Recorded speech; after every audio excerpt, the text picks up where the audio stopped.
नमस्कार मित्रों, मैं हिमांशु कलंत्री, योग विशेषज्ञ, आप सभी को शुभकामनाएं प्रेषित करता हूं और बेहतर स्वास्थ्य की कामना करता हूं। आज के समय में कोरोना महामारी के वजह से हम सभी बहुत हताहत हुए हैं और परेशान हैं। आज वर्तमान समय में योग बहुत महत्वपूर्ण है, जो हमारे शरीर को स्वस्थ, मजबूत और सुदृढ़ बनाए रख सकता है। पूर्ण योग बहुत विशाल है और सब कुछ बताना इस वीडियो में संभव नहीं है।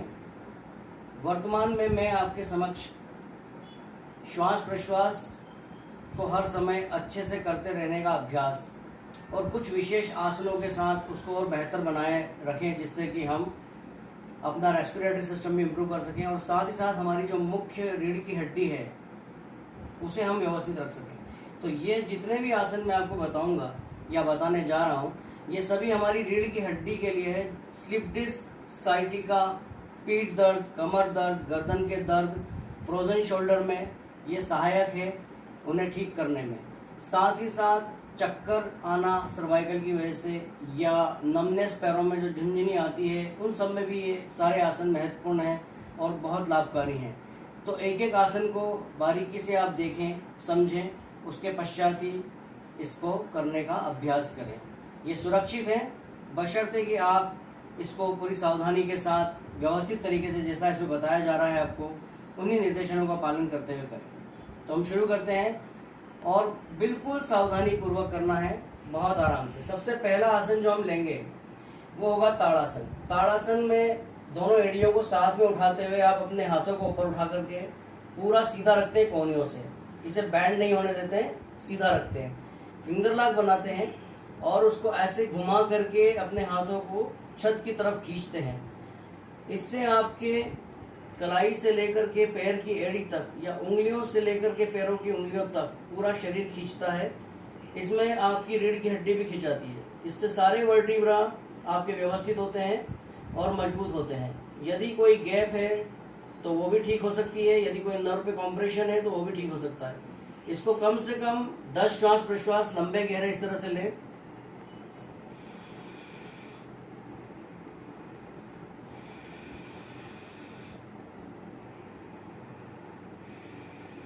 ये मैंने आपको 3 श्वास प्रश्वास लेके बताया है। इसको कम से कम 10 और अधिकतम आप अपने अभ्यास के साथ साथ हर महीने इसमें 5-5, 10-10 श्वास प्रश्वास बढ़ाकर अधिकतम 50 श्वास प्रश्वास तक आप इसको ऐसे एक समय में कर सकते हैं। इसके पश्चात दूसरे क्रम पर जो मैं आपको बता रहा हूँ वो है पादहस्त आसन, बैकवर्ड बेंडिंग। इसमें आपको इसी प्रकार से धीरे धीरे, आहिस्ता आहिस्ता अपनी क्षमता के अनुसार झुकना है। जितना आप झुक गए, पहले वहां आप अपने आप को व्यवस्थित कर लें। हाथों की कोहनियों को देख लें, सीधी है, हाथ आपके ठीक हैं, आप तिरछे नहीं झुके हैं, आप सीधे सीधे पीछे जा रहे हैं और जितना आपसे होता है उतना करके रुके। वही 10 श्वास प्रश्वास आपको मिनिमम कर रहा है, जितना आपसे हो उतना ही करें। प्रभावित व्यक्ति सावधानी पूर्वक करें और आहिस्ता आहिस्ता वापस आ जाए। इसी क्रम में तीसरा आसन जो है कोणासन है। इसमें आपको पहले उल्टे हाथ को उठाना है और सीधे हाथ की तरफ झुकना है। वही आपको 10-10 श्वास प्रश्वास करने की कोशिश करना, जितना बने उतना करना है। अगर आपसे इतना हो रहा है तो आप इतना करें। आपको लग रहा है मैं और नीचे जा सकता हूँ तो जाएं, और नीचे जा सकता हूँ तो जाएं। इस प्रकार से अभ्यास करते करते जितना आपको शरीर अलाउ करेगा उतना ही आप कर पाएंगे। इसी प्रकार से दूसरी तरफ से भी आपको करना होगा। 10 श्वास प्रश्वास आपने एक तरफ से किए तो 10 श्वास प्रश्वास ही आपको दूसरी तरफ से भी करना होगा। इसमें हर बात का ध्यान रखना बहुत जरूरी है। एकांत हो, किसी का कोई डिस्टर्बेंस ना हो, आपका पूरी तरह से मन और चित्त अपने शरीर पर हो, तभी आप ऑब्जर्वेशन कर पाएंगे कि आप सही कर रहे हैं या नहीं। तो इन बातों का मुख्यतः ध्यान रखें। इसके पश्चात चक्रासन। चक्रासन में आपके दोनों पैरों में लगभग 1 से 1.5 फीट का अंतर होगा और दोनों हाथ आपको अपने कमर पर या हिप पर इस तरह से सेट करना होगा और ये हाथ फिसलना नहीं चाहिए। इसलिए संतुलन बनाते हुए अपने हाथों से अपनी कमर को पुश करते हुए या धकेलते हुए आप आहिस्ता आहिस्ता पहले थोड़ा सा झुकिए। यहाँ आप 2-4-5 श्वास प्रश्वास करके फिर और झुक सकते हैं। आपको लगता है और सहायता मिल रही है झुकने में तो आप और झुक सकते हैं। इसी प्रकार से आप जितना जाना चाहें, लेकिन जबरदस्ती बिल्कुल नहीं करना है। अगर शुरुआत में आप इतना ही झुक पा रहे हैं तो इतना ही झुकें। 2-4-5 दिन के अभ्यास के बाद फिर आप और ज़्यादा झुकेंगे।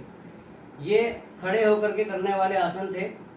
इसके पश्चात जो इससे भी ज़्यादा महत्वपूर्ण आसन है, जो आपकी रीढ़ की हड्डी के लिए बहुत ज़्यादा ही महत्वपूर्ण है, तो वो आसन, अगर ये आसन नहीं भी करते हैं तो कोई बात नहीं, लेकिन वो आसन करना बहुत ज़रूरी है। तो इस पूरी श्रृंखला में 5 आसन है, जो मेरुदंड आसन की श्रृंखला है। उन 5 स्टेप्स को आप व्यवस्थित तरीके से करें, ध्यानपूर्वक करें, सावधानी के साथ करें, जबरदस्ती ना करें, जल्दबाजी ना करें। सबसे पहले आपको सीधा लेट जाना है।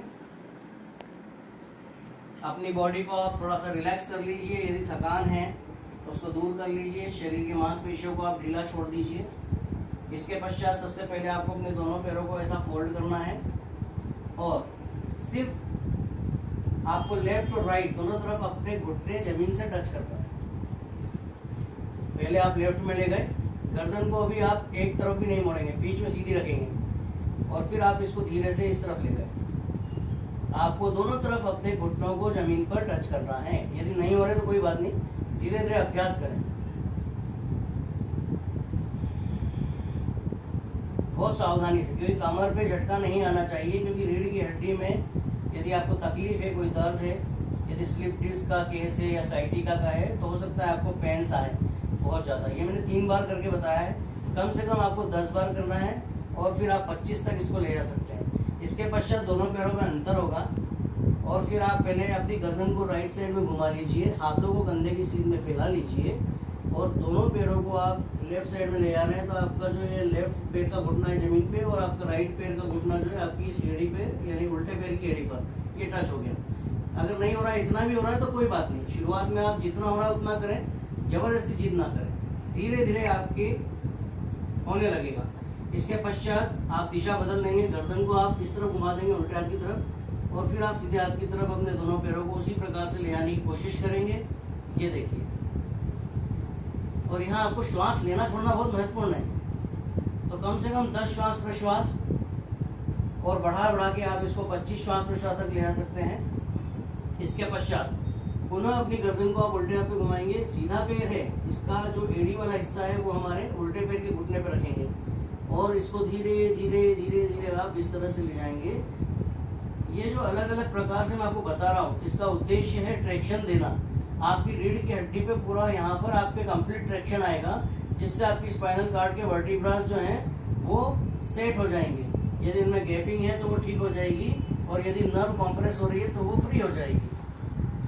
इसी प्रकार से आपको अपोजिट डायरेक्शन में ये वाला पैर उठाएंगे तो हम गर्दन इधर घुमा लेंगे और इस तरफ उल्टी दिशा में आपको पैरों को ले जाना है। इस तरह से जबरदस्ती जिद नहीं करें।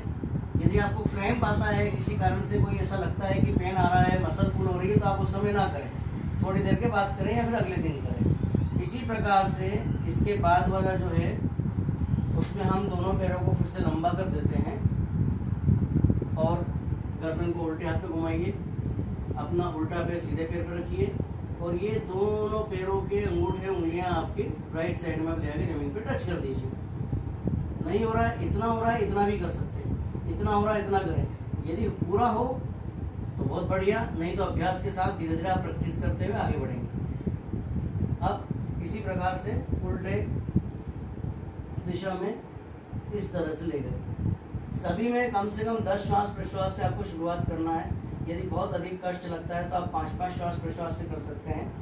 नेक्स्ट, फिर से आप गर्दन को उल्टे हाथ पे घुमाएंगे और जो अपना उल्टा पैर है वो सीधे पैर के घुटने पर रख करके आप आहिस्ता आहिस्ता अपनी कमर को धीरे धीरे धीरे घुमाते हुए इस घुटने को नीचे की तरफ ले जाएंगे। यदि जमीन पे टच हो जाए इस तरह से तो ठीक, नहीं हो तो कोई बात नहीं, जितना आपसे हो संभल कर वापस आए। तत्पश्चात विपरीत दिशा के लिए गर्दन इधर, घुटना उधर।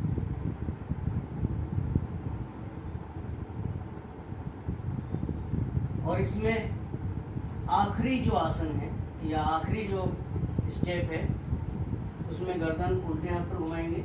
यहाँ मुझे थोड़ा सा खिसकना होगा क्योंकि जगह कम है जी।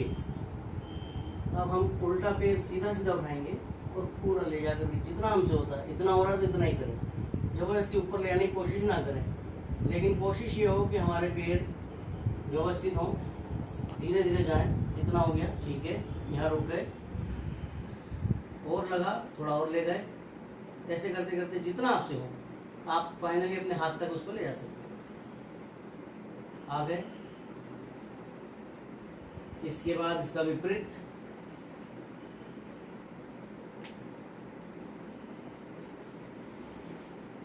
गर्दन इस तरफ, राइट लेग उठाया आपने, ये आप ले गए नीचे, जमीन पर रखा आपने।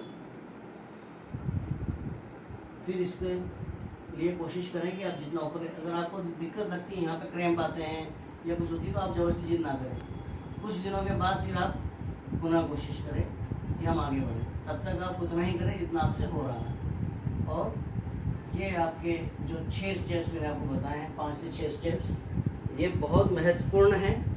और ये मेरुदंड आसनों की जो श्रृंखला है ये बहुत सुरक्षित है, इसमें कोई झटका नहीं है, किसी तरह का कोई भी ज़र्क हम नहीं देते हैं। और बिल्कुल ध्यानपूर्वक, जगह अच्छी हो आपके पास, वहाँ पर आप एकांत में करें। आसनों के दौरान यदि कोई आपको व्यवधान होता है तो उससे आपको दिक्कत हो सकती है, इसलिए आप बंद कमरे में या अपने घर में करना पसंद करें बजाय बाहर करने के। यही मेरा निवेदन है। आप सभी को अच्छे स्वास्थ्य की शुभकामनाओं के साथ नमस्कार।